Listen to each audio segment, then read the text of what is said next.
ان ربی قریب مجیب. جتنا تڑپ کر آپ اللہ سے مانگیں اتنا تڑپ کر اللہ سے یہ بھی سمجھا کریں کہ اللہ میرے قریب ہے، میری بات سن رہا ہے. کبھی دعا مانگتے میں یہ احساس نہ ہو کہ پتہ نہیں دعا جو ہے اگر میں نے 6 بجے کی ہے تو 10 بجے اللہ تک پہنچے گی یا 8 بجے تک اللہ تک پہنچے گی. ان ربی قریب مجیب.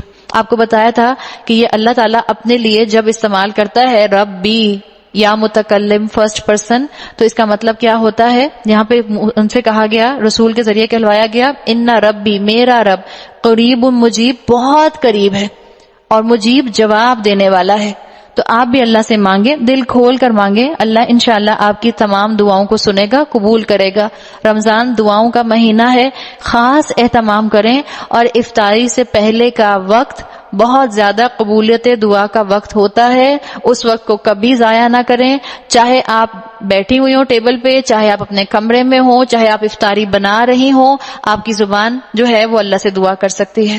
مومن کے کاموں میں ہاتھ مصروف ہو سکتے ہیں، زبان اللہ کے ذکر سے تر ہوتی ہے. یہ ہوتا ہے مومن. چاہے آپ کے پاس ٹائم نہیں ہے، آپ آخری ٹائم پر جو ہے وہ افطاری بنا کر رکھوا رہی ہیں یا رکھ رہی ہیں، اس وقت بھی آپ اللہ سے اپنا تعلق مضبوط رکھیے اور دعا کرتی رہیے.